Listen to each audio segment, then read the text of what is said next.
Urdu point T V کے معزز ناظرین السلام علیکم۔ سلطان مراد کی شہادت کے بعد اس کا بیٹا بایزید تخت نشین ہوا۔ وہ بہادر، حوصلہ مند، فیاض اور اسلامی فتوحات کے بارے میں بڑا جذباتی تھا۔ اسی وجہ سے اس نے فوجی امور کی طرف خصوصی توجہ دی اور اناضول میں قیام نصرانی امارات کو نشانہ بنایا، حتیٰ کہ 1 سال کے قلیل عرصہ میں یہ تمام امارات سلطنت عثمانیہ کا حصہ بن گئے۔ اردو پوائنٹ ٹی وی کے معزز ناظرین، آج کی ویڈیو میں ہم سلطان بایزید اول، جنہوں نے 751 ہجری تا 805 ہجری بمطابق 1379 عیسوی تا 1402 عیسوی تک سلطنت عثمانیہ میں کردار ادا کیا، کے بارے میں جانیں گے۔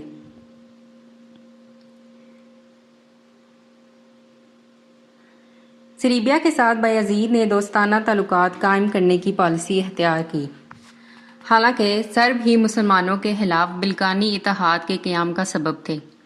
اس سے بایزید کی غرض یہ تھی کہ وہ دولت صلیبیہ سے اپنے اور ہنگری کے درمیان ایک دیوار کا کام لیں۔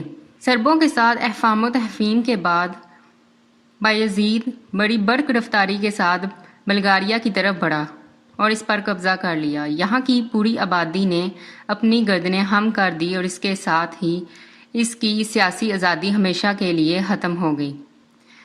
بلغاری مسیح فوجوں نے ایکا کیا اور بلقان سے عثمانیوں کا نام و نشان مٹانے کی سبیل کرنے لگے۔ دولت عثمانیہ کے خلاف صلیبی مسیحی یورپی اتحاد کی تبلیغ کے لیے اٹھ کھڑے ہوئے۔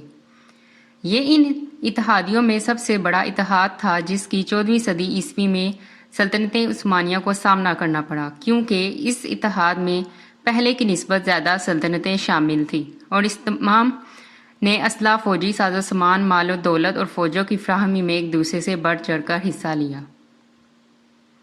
اس صلیبی حملہ میں تقریباً 12 لاکھ جنگجوؤں نے حصہ لیا اور مختلف قوموں سے تعلق رکھتے تھے، مثلاً جرمنی، فرانس، انگلستان، اسکاٹ لینڈ، سوئٹزرلینڈ، جنوبی زرعی علاقے اور اٹلی کی بعض امارات۔ 800 ہجری میں صلیبی فوجیں ہنگری کی طرف بڑھی، حالانکہ سپہ سالاروں اور سرداروں کے درمیان جنگ سے پہلے اختلافات پیدا ہو گئے۔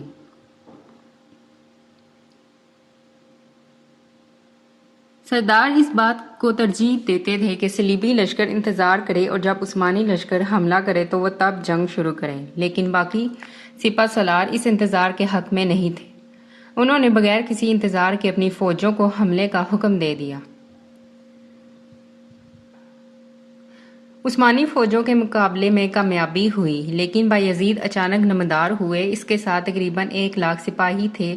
یہ تعداد یورپی صلیبی اتحادی فوجوں کے مقابلے میں بہت تھوڑی تھی، لیکن عسکری نظام اور اسلحے کے لحاظ سے وہ یورپیوں میں فوقیت رکھتے تھے، سو اکثر نصرانی شکست خوار بھاگ کھڑے ہوئے، کئی قتل ہوئے اور ان میں سے بہت کو گرفتار کر لیا گیا۔ اس عظیم کامیابی کا بایزید کے دل پر بہت اثر ہوا، بلکہ یورپی اسلامی دنیا خوشی کے شادیانے بجانے لگی۔ بایزید نے مشرق کے اسلامی فرمانرواؤں کی خدمت میں قاصد روانہ کیے اور نصرانیوں کے مقابلے میں خوشخبری کی خبر دی۔ بایزید کے قاصد جب مسلمان ملوک کے درباروں میں پہنچے تو مسیحی قیدی ان کے ساتھ تھے۔ یہ قیدی ان بادشاہوں کو تحفے میں دیے گئے۔ معرکہ نیکوپولیس میں عظیم کامیابی کے بعد عثمانیوں نے اپنے پاؤں بلقان میں جما لیے، جس کی وجہ سے بلقانیوں کے اندر خوف و ہراس پھیل گیا۔ تیمور لنگ ماورا نہر میں مقیم ایک شریف خاندان سے تعلق رکھتا تھا۔ تیمور لنگ اور بایزید کے درمیان مختلف عوامل اور اسباب کار فرما تھے، جن میں سے چند یہ ہیں۔ عراق کے وہ امیر جن کے علاقوں پر تیمور نے قبضہ کر لیا تھا، وہ بایزید کے ہاں پناہ گزیر تھے۔ اسی طرح ایشیا کوچر کے بعض امراء نے تیمور کی ہاں پناہ لی اور دونوں جانب پناہ لینے والے یہ امراء تیمور اور بایزید کو جنگ پر اکساتے رہتے تھے۔ نصرانیوں نے تیمور لنگ کو شہ دی کہ وہ بایزید پر حملہ آور ہوں اور اس کا خاتمہ کر دیں۔ طرفین کی طرف سے ایسے خطوط تحریر ہوئے جنہوں نے جلتی پر تیل کا کام کیا۔ بایزید کے نام ایک تیمور لنگ کے مقابلے میں بایزید کی ناکامی کی وجہ سے اس کی عجلت اور وہ جنگی جنون تھا جس کی بدولت وہ اپنے مد مقابل کی صحیح طاقت کا اندازہ نہ لگا سکا تھا۔ اپنی 20 لاکھ فوج کے ہمراہ جہاں بایزید نے پڑاؤ کیا اور جس میدان کا راز کے طور پر منتخب کیا، وہ کسی لحاظ سے اس قابل نہیں تھا کہ اس میدان جنگ منتخب کیا جاتا۔ پھر تیمور کی فوج اور بایزید کی فوج تعداد کے لحاظ سے بھی ایک جیسی نہیں تھی۔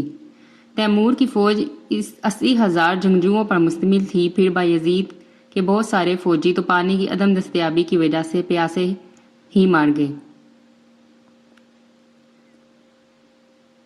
بایزید کی شکست کے بعد تیمور نے بروسا اور دوسرے کے شہروں اور قلعوں پر قبضہ کر لیا۔ اس کے بعد وہ آگے بڑھا اور جہاں تیمور نے ایشیائی کوچک کے امراء کو اپنی سابقہ املاک کی طرف واپس کر دیا اور اسی طرح وہ امارات جن کو بایزید نے اپنی سلطنت میں شامل کر لیا تھا دوبارہ خود مختار ہو گئی۔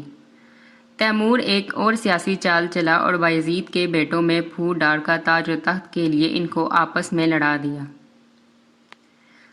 جو لخت لخت سلطنت کے ٹکڑوں پر لڑ رہے تھے کے درمیان جنگ چھڑ گئی۔ دشمن چاروں طرف سے انہیں دیکھ رہے تھے۔ ادھر تیمور لنگ نے موسیٰ کو رہا کر دیا تاکہ وہ فتنہ و فساد کی اس آگ کو تیز تر کر دے اور اس کے شعلوں کو ہوا دے۔ وہ انہیں جنگ پر اکسانے لگا اور انہیں ایک دوسرے کے خلاف جنگ آزما ہونے کی ترغیب دینے لگا۔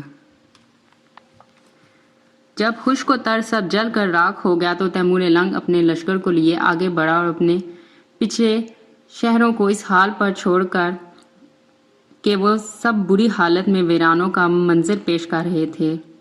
لاقانونیت اور بدحالی گویا صدیوں سے ان شہروں کا مقدر تھی۔ سلطنت عثمانیہ کی تاریخ میں یہ مرحلہ آزمائش کا مرحلہ تھا۔ ارشاد باری تعالیٰ ہے، کیا لوگ یہ خیال کرتے ہیں کہ انہیں صرف اتنی بات پر چھوڑ دیا جائے گا کہ وہ کہیں ہم ایمان لے آئے اور انہیں آزمایا نہیں جائے گا؟ اور بے شک ہم نے آزمایا تھا ان لوگوں کو جو ان سے پہلے گزرے۔ بس اللہ تعالیٰ ضرور دیکھے گا انہیں جو دعوے ایمان میں سچے تھے اور ضرور دیکھے گا ایمان کے جھوٹے دعوے داروں کو۔ آیت میں لفظ فتنہ کا معنی ہے شدید تکالیف کے ذریعے امتحان، جیسے وطن سے جدائی، دشمنوں سے جنگ، سخت شرعی احکام کی پابندی، خواہشات نفس کو چھوڑنا، فکر و فاقہ، قحط، جان و مال میں طرح طرح کی مصیبتیں اور کفار کی طرف سے دی جانے والی تکلیف۔ اور اسی چیز کو حدیث صحیح میں یوں بیان فرمایا گیا ہے، لوگوں میں شدید ترین آزمائش کا سامنا انبیاء السلام کو کرنا پڑا، پھر صالحین کو، پھر ان لوگوں میں جو زیادہ افضل تھے، اور پھر ان کے بعد جو نسبتاً زیادہ فضیلت والے تھے۔ انسان کو اس کے حسب دین آزمایا جاتا ہے۔ اگر اس کے دین میں پختگی ہو تو اس کی آزمائش کو زیادہ کر دیا جاتا ہے۔ رسول اللہ صلی اللہ علیہ وسلم کا ارشاد گرامی ہے کہ آزمائش مومن کی لازمی صفت ہے۔ آپ صلی اللہ علیہ وسلم نے فرمایا، مومن کی مثال اس کھیتی کی سی ہے جسے ہوا ہمیشہ جھکاتی رہتی ہے۔ مومن کو ہمیشہ آزمائش کا سامنا رہتا ہے، اور منافق کی مثال چاول کے پودے کی سی ہے جو ہوا سے بالکل نہیں جھومتا حتیٰ کہ اسے کاٹ لیا جاتا ہے۔ اندرونی اختلافات کے باوجود عثمانی انقرہ میں پہنچے والی مصیبت کے سامنے ڈٹ گئے، یہاں تک کہ 1413 کو اور وہ تمام علاقے جو اس عظیم سلطنت کے زیر نگی رہ چکے تھے ایک ایک کر کے سلطنت عثمانیہ کے زیر نگی ہوتے چلے گئے۔ انقرہ کے حادثے سے دولت عثمانیہ کا بج نکلنا اس منہاج ربانی کی وجہ سے ہی ہے جس پر یہ عظیم سلطنت چل رہی تھی، کیونکہ اللہ کریم نے عثمانیوں کو عقیدہ، مذہب، اخلاق، عادات اور جہاد فی سبیل اللہ کے حوالے سے باقی تمام مسلمانوں پر خاص فوقیت عطا فرما رکھی تھی۔ اللہ کے فضل و کرم سے عثمانیوں نے اپنے دینی جذبہ اور اپنے اچھے اخلاق کی پوری طرح حفاظت کی۔ پھر وہ کمال مہارت جس کے ساتھ اورحان اور اس کے بھائی علاء الدین نے اپنی دولت کی تنظیم فرمائی تھی، وہ حیرت افزا عدلیہ کا ادارہ اور عثمانی جوانوں اور بچوں کی تعلیم و تربیت اور دوسرے کئی اسباب تھے جنہوں نے عثمانیوں کو ایک فعال اور مکمل قوت بنا دیا تھا۔ واقعہ انقرہ کے بعد بہت ہی تھوڑے عرصے میں کھنڈرات اور ویرانوں کے درمیان سے یہ سلطنت دوبارہ ابھری، اپنی کھوئی ہوئی طاقت کو بحال کیا اور اس کی رگوں میں زندگی اور شریعت کی لہر دوڑ گئی، اور اس نے پورے عزم و استقلال کے ساتھ اس کمال سے جمع اقتدار اپنے ہاتھ میں لی کہ دشمن اور دوست سب دنگ رہ گئے تھے۔ امید ہے آپ کو ہماری یہ ویڈیو اچھی لگی ہوگی۔ حسب معمول اگر آپ کو یہ ویڈیو اچھی لگی ہے تو ویڈیو کو لائک کرنا اور چینل کو سبسکرائب کرنا مت بھولیے گا۔ ملتے ہیں آپ سے اردو پوائنٹ ٹی وی کی اگلی ویڈیو کے ساتھ، تب تک کے لیے اللہ نگہبان۔